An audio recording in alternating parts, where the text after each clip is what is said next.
Hello दोस्तों, मेरा नाम है अभिषेक और मैं स्वागत करता हूं आपको बायोज़ोम्स में। जैसा कि आप देख रहे होंगे स्क्रीन पर, हम विटामिन्स के बारे में बात कर रहे हैं। हाँ, ये कोई नई बात नहीं है, पिछले 7 से 8 लेक्चरों में हम विटामिन्स की ही बात कर रहे हैं। अब क्यों बात कर रहे हैं मैं आगे जाके बताऊंगा। विटामिन्स अभी तक पिछले 7 से 8 लेक्चरों में हमने क्या क्या देखा था उसकी बात कर लेते हैं। अगर मन हो तो करते हैं, नहीं तो नहीं करते हैं।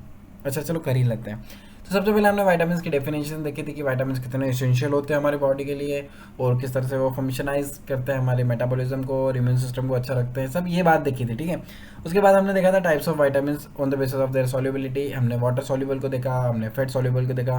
वाटर सॉल्युबल में विटामिन बी और विटामिन सी आते हैं। अब मैं बताऊंगा कि हम इतने 7 से 8 लेक्चरों में विटामिन ही क्यों पढ़ रहे हैं, क्योंकि विटामिन बी की एक बहुत बड़ी फैमिली होती है जिसमें B1 है, B2 है, B3 है, B5 है, B6 है, B7 है, B9 है, B12 है। अभी तक हम B1, B2, B3, B5, B6 की बात कर चुके हैं और इस लेक्चर में हम B7 मतलब बायोटिन की बात करेंगे। ठीक है, पिछले लेक्चर में हमने B6 के देखे थे। विटामिन सी है और फिर फैट सॉल्युबल विटामिन जिसमें विटामिन ए है, डी है, ई है और के है। फिर हमने classification and characterization of vitamin देखे थे जिसमें हमने किस तरह से हम विटामिन को नाम देते हैं और क्या उसके अल्फाबेटिकल कैरेक्टरिस्टिक्स है उनके बारे में देखा था। फिर हमने 3 चीज़ें उठाई थी, फंक्शंस उठाए थे, हर एक विटामिन के फंक्शन देखेंगे, ये हमने पक्का किया था, तय किया था, कसम खाई थी। उसके बाद हमने देखा था कि अगर डिफिशियंसी होगी तो क्या क्या सिम्टम्स आएंगे, वो देखा था। और उन सिम्टम्स को किस तरह से ओवरकम किया जाए, ये 3 चीज़ें देखते आ रहे हैं, आगे देखेंगे, इस लेक्चर में भी देखेंगे। सबसे पहले विटामिन ए के बारे में देखा था जिसको हम रेटिनॉल कहते हैं, तुमको सबको तो पता ही होगा। Vitamin C ascorbic acid, vitamin B1 thiamine, vitamin B2 riboflavin, vitamin B3 niacin, vitamin B5 pantothenic acid. Sir vitamin B4 को खा गए हो? हाँ, विटामिन B4 को मैं खा गया। Vitamin B6 pyridoxine. और अब आते हैं विटामिन B7 बायोटीन पर। एक जनरल एक एक नॉलेज दे देता हूँ मैं कि विटामिन B5 और B6 को मिलाकर ही विटामिन B7 बना है। बस हो गया विटामिन B7 बायोटीन। तो सर क्या लेक्चर बंद कर दे? नहीं नहीं, विटामिन B7 पढ़ते हैं, लेक्चर बंद करने की कोई ज़रूरत नहीं है। विटामिन B7 को हम विटामिन एच भी बोलते हैं, जनरली इसका नाम जो है वो बायोटीन है। ये क्यों रिक्वायर होता है? ये रिक्वायर होता है एनर्जी फॉर्मेशन के लिए। ठीक है, ये मेटाबोलाइज करता है जो फूड है।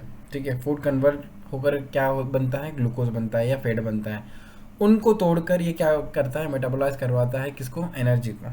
मतलब कहीं ना कहीं ये एनर्जी फॉर्मेशन में मदद करता है, सेम विटामिन B5 और B6 के जैसा।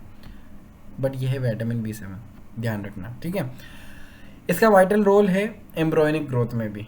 ठीक है, एक अच्छा मेजर रोल प्ले करता है एम्ब्रॉयनिक ग्रोथ में भी। ठीक है, और which make it an important nutrient in the pregnancy. ठीक है, प्रेगनेंसी के टाइम भी एक इम्पॉर्टेंट न्यूट्रिएंट है, कौन, बायोटीन। ठीक है, फिर क्या होता है कि मान लो बाल झड़ रहे हैं, ड्राई स्किन हो रही है, तो उस टाइम पे भी डॉक्टर के पास भी आते हैं अगर, तो वो बोलते हैं अरे बायोटीन की कमी है। हाँ, तो ये वही बायोटीन है, ये वही विटामिन B7 है। मतलब अगर आपके बाल झड़ रहे हैं या आपकी ड्राई स्किन है तो आप में विटामिन B7 की कमी है।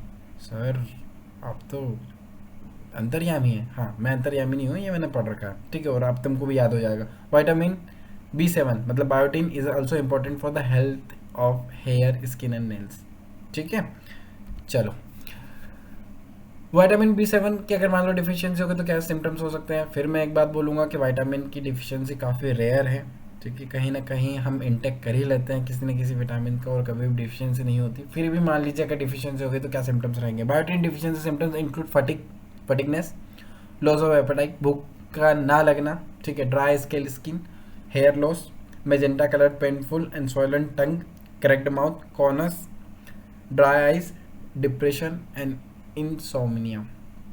ठीक है, अगर डिप्रेशन हुआ तो बाल झड़ गए, या बाल झड़ रहे तो डिप्रेशन हुआ, वो विटामिन B7 की ही दिक्कत है। ठीक है, अगर मान लीजिए कि अगर सिम्टम्स आने लगे हैं, मतलब आपको डिफिशियंसी है, ठीक है, तो अदर देन मेडिसिन किस तरह से हम उस डिफिशियंसी को ओवरकम कर सकते हैं। तो biotin is found in the cooked egg yolk, whole grains, brewer's yeast, sardine, peanut, almond, walnut, pecan, black eyes pea, beans, soybean, bananas, mushroom and cauliflower. ये सारी चीज़ें हैं जिसमें विटामिन B7 अच्छी मात्रा में पाया जाता है। अभी जाओ मार्केट, खरीद के लाओ, खाओ, बाल बढ़ाओ, ड्राई स्किन हटाओ, डिप्रेशन हटाओ, वो जो भी मैंने बताया था वो सब हटाओ।